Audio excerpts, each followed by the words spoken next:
Premier test de podcast pour le projet Parage Culture Société, projet que je développe à présent sur le réseau Substack et que vous pouvez retrouver très simplement en ligne et vous abonner à la newsletter. Je tente le podcast parce que j'avais très envie de vous partager un article que j'avais écrit il y a 3 ans, le 2 juillet 2022, pour le journal en ligne Cerise la coopérative. Cet article, Sauver le Tour de France? Point d'interrogation. Il me touche, je l'ai relu récemment parce que je suis un grand fan de vélo, vous allez le comprendre très vite, et que malheureusement, même s'il y a quelques informations nouvelles concernant le vélo qui sont arrivées depuis 2022, il reste toujours d'actualité. Bon premier podcast sur Parage. Le Tour de France est un monument populaire, une institution centenaire. C'est un rendez-vous annuel qui rassemble au bord de la route ou devant leurs écrans des millions de Français, mais aussi des téléspectateurs du monde entier. C'est un marqueur d'une culture commune qui traverse les générations. Et depuis la fin des années 90, il est devenu pour beaucoup d'entre nous l'une de nos plus profondes contradictions. Les années dopage, qui ne sont sans doute pas entièrement derrière nous, ont dévoilé au grand public jusqu'où la logique marchande peut transformer les hommes en objets. L'urgence climatique et la nécessité d'inventer de nouveaux récits, la volonté de construire un monde mixte et interculturel, peuvent-ils accélérer la fin de l'aventure ou pousser à une refondation? Ceux et celles qui aiment encore ce rendez-vous estival se demandent: que pouvons-nous faire pour le sauver? Réflexion intime et politique. Tout a commencé pour moi dans la vallée du Champsaur. J'ai passé une partie de mes étés chez mes grands-parents agriculteurs. L'ouvrage, faire les foins, ramasser les framboises ou plumer un poulet, se terminait toujours vers 16 heures afin de pouvoir regarder l'arrivée.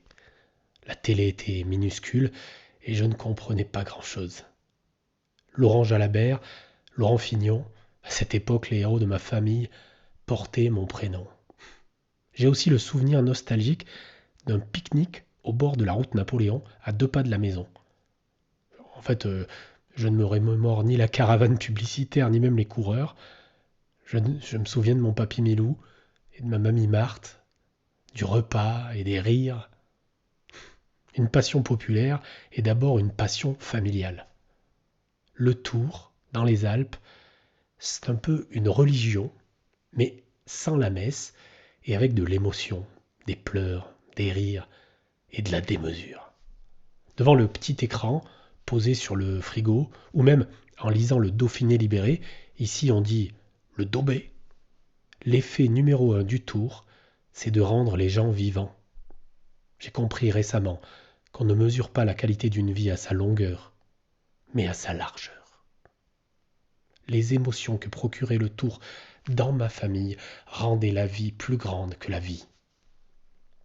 Et puis, j'ai quitté le cocon familial au moment de l'affaire Festina et de l'EPO, première d'une longue, trop longue, liste de dopages industriels révélés au grand jour. Ma mère soutenait, et soutient encore, Richard Virenque, dopé à l'insu de son plein gré. Le vélo devenait synonyme de seringue, et jusqu'à maintenant, cela a peu changé. Signalons tout de même que le cyclisme est depuis plus de 25 ans le sport le plus contrôlé au monde et que la frontière entre médecine et dopage varie selon les sports. Un récent entretien du coureur cycliste Guillaume Martin, philosophe à 16 heures, dans le journal L'Équipe, dévoilait sa colère face aux nombreuses injections reçues par Nadal et sa cheville pour gagner Roland-Garros. Ouvrez les guillemets. Si un cycliste fait la même chose, déjà c'est interdit, mais quand bien même ça ne le serait pas, tout le monde lui tomberait dessus. Mais passons. Le dopage est le symptôme d'un sport business qui a toujours besoin de performance et de sécuriser ses investissements. Un symptôme dont les principales victimes sont les sportifs eux-mêmes et l'image du sport dans la société. Il y aurait par ailleurs un livre à écrire sur notre relation aux drogues, licites ou illicites, et leur utilisation dans un cadre professionnel compétitif. Bon, ceci n'excusant pas cela. Bref, Après Festina, et mis à part une mobilisation en 2003 pour défendre les intermittents, où nous avions menacé le passage du Tour à Gap, mais bon, c'est une autre histoire, ma relation à cette tradition estivale s'est peu à peu émoussée. Et puis, et puis, la vie réserve des surprises.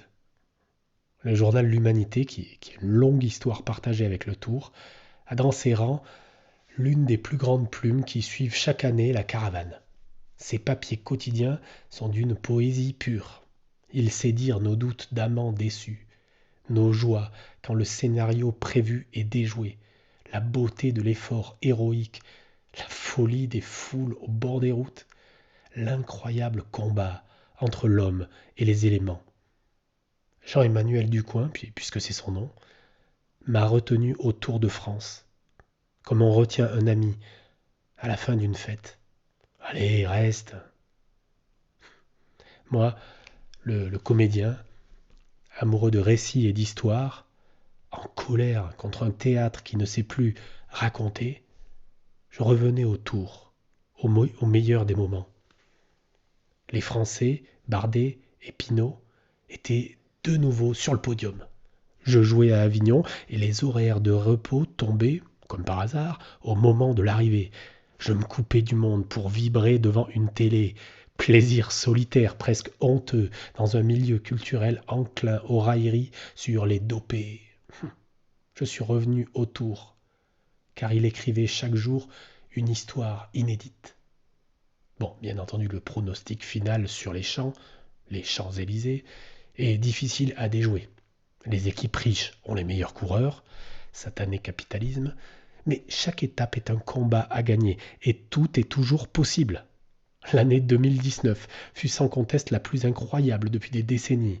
Un Français, le flamboyant Julien Alaphilippe, déjouait tous les pronostics et conservait le maillot jaune pendant 17 jours sur 21. Un autre Français semblait être le meilleur cette année-là, mais le romantique Thibaut Pinot abandonné à 2 étapes de l'arrivée. Toute la France du vélo était en larmes, et moi avec. Le vélo devint alors une passion dévorante, un loisir quotidien, mais bon, d'abord derrière les écrans. Classique, Strade Bianche, Monument, Giro, Vuelta. Et petit à petit, je décidai de me mettre au vélo pour de vrai, moi le cadra asthmatique. Je commence à peine à comprendre la nature de cet effort inouï que peut représenter un Tour de France pour un organisme humain. Et j'aime de plus en plus découvrir ce spectacle non écrit qu'est la grande boucle. Bon, seulement voilà, il y a un hic, et même plusieurs. Le vélo est un sport business d'hommes blancs, et je dois vivre avec cette douloureuse contradiction. Même si les hôtesses ont enfin disparu des podiums et qu'un tour féminin aura lieu en juillet, même si en mars, l'Érythréen Binyam Girmay, Bini, a gagné Gand-Wevelgem et depuis plusieurs étapes du tour, l'exception ne change pas la règle. Même si de nombreux coureurs déclarent publiquement ne pas souhaiter gagner plus d'argent. Le vélo est un sport rongé par la course au profit et la loi du marché. Les équipes sont propriétés d'entreprises, c'est d'ailleurs le seul sport où elles portent leur nom. Les supporters soutiennent Cofidis, AG2R, maintenant Decathlon. Il est d'ailleurs assez savoureux de constater combien la marque est plus petite dans l'imaginaire que l'équipe qu'elle désigne. Et en fait, les fans de vélo parlent de la Jumbo ou d'Arkea sans vraiment savoir ce que ces noms veulent dire. Oui, d'ailleurs, c'est sans doute d'ailleurs mieux d'oublier. Le pétrolier Ineos se rachète une image, Bahreïn, UAE ou Israël se rachète une conscience. Par ailleurs, l'enjeu climatique frappe plus que jamais à la porte de toutes les activités humaines. Les rapports du GIEC sont formels, il faut bifurquer sans attendre. En attendant le grand soir du post-capitalisme, qui sortira la planète et nos vies des logiques marchandes, nous devons bien accepter de prendre les sujets un par un.